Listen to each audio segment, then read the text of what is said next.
The city of Phoenix literally has hundreds of miles of trails throughout the beautiful Phoenix Mountain Preserves. In fact, the National Geographic named Phoenix one of the top 5 cities in the country for hiking.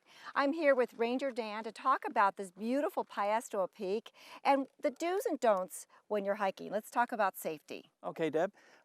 First, you need to be properly equipped for a hike out here in the desert. Long pants are preferred. Most people wear shorts. That's okay.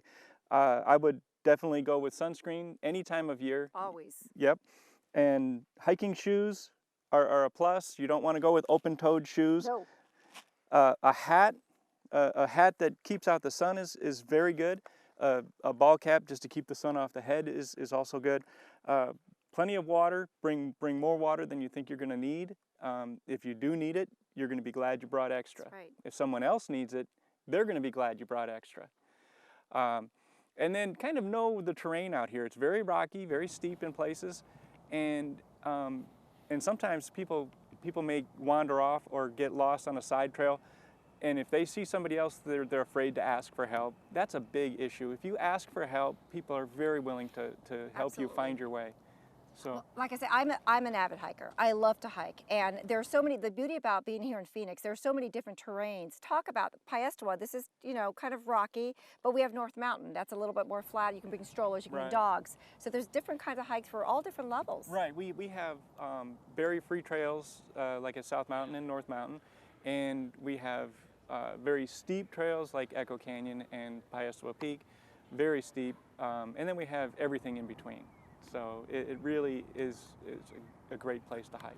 So hats, water, some kind of liquid, preferably water, sunscreen. I also bring a little maybe lip gloss or a little Oh, sure, chapstick sure. because I know just with the weather being so hot, the proper shoes. I can't tell you how many times I see people in flip flops walking, Yes. and a lot of times there's some tourists that come here and want to enjoy the day, and it can return a simple hike could very quickly turn into a tragic hike. Yes, yes. And a lot of it is that people aren't prepared. The weather can change from very cool in the morning to very warm in the afternoon, even hot in the wintertime. And it can turn from very warm in the morning to very, very hot in the afternoon in the summertime. So people from out of state just aren't ready for that. They're not sure, they're not used to such a large variance in temperature in the daytime. So layers, I know I do that. I usually hike in the morning, I layer, layer, layer. By the time I finish my hike, I've peeled off all the layers. Cell phone service, again, another important thing that I always Yeah. bring my cell phone up here, especially if I am hiking alone, which preferably I don't, but sometimes I do. Right. So that's also another important thing to Yeah, have. cell phone is kind of intermittent in some places, and that's going to be expected. But even I understand, even with a dead battery, your phone can be pinged and found. If they need to find you, they can still find you. So bringing a cell phone is very important. Thank you again, Dan, for everything you do. You've been with the city for about 25 years, so you're the only Ranger Dan and been with the city for all these years, so thank you very much. My pleasure. So we're going to go to Phoenix Fire, and we're going to learn about what they have to say about the tactical rescues. You're there. In 2013, Phoenix Fire did 164 mountain rescues in our mountain preserves right here in Phoenix. Joining me now is Captain Jonathan Jacobs. He is with Phoenix Fire. Talk about these mountain rescues.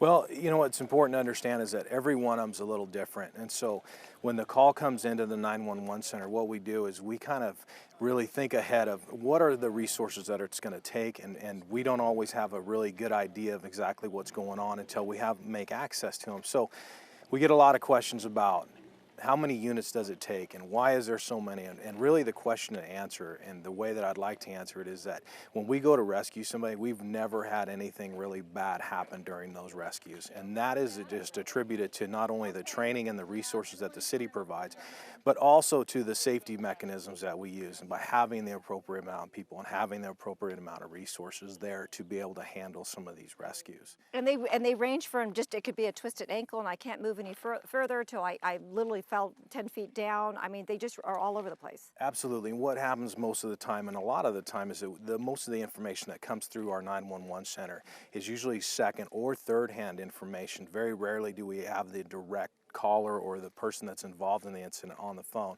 So it can be anything from a stumble to somebody that might be dehydrated and might have an altered level of consciousness, not necessarily with it, that somebody else is concerned about.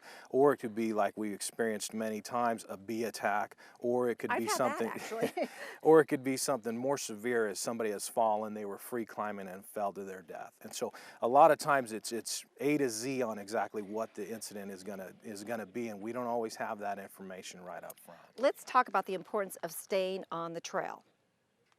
Staying on the trail. Staying on the trail. The city does a wonderful job managing these trails, and the reason that they're like this is because everything out here is very hard, it's very steep, it's very rocky, not good footing, all of those things, and you can really get yourself in a jam.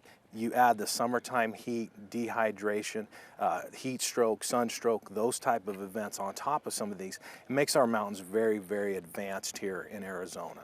And we need everybody to just realize that staying on the trail is going to keep you safe. It's going to keep you in proximity where people are going to be able to get to you. You're going to be able to see signage that tells you, hey, what trail you're on. So if you do have an emergency, you're going to be able to tell them, hey, this is where I'm at, this is the trail that I was on, and now we're going to be a lot more ready to respond to you and get to you. A lot of times it takes us, as long as you've hiked, if you've hiked 45 minutes out, it's going to take us probably 45 minutes to get there. And that's a good point to say. And the success rate that you've had, you've pretty much saved all those folks off the mountains.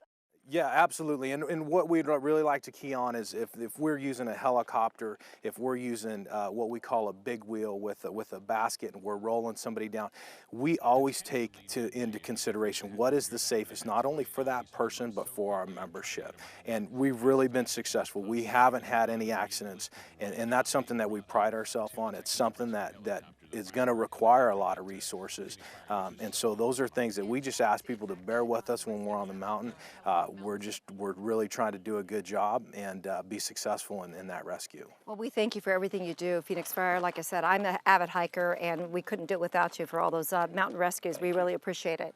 Meet one woman who suffered a personal loss because her brother strayed from the trail. My brother Clint McHale passed away May 4th, 2011. He was 25 years old, and he was climbing Camelback Mountain. And right before he got to the top, he slipped and fell 50 feet and passed away shortly after in the helicopter. Probably the most difficult thing dealing with his death is the fact that it was so preventable. If somebody takes anything from the sign, I hope that they take his picture and his message. I want people to think twice.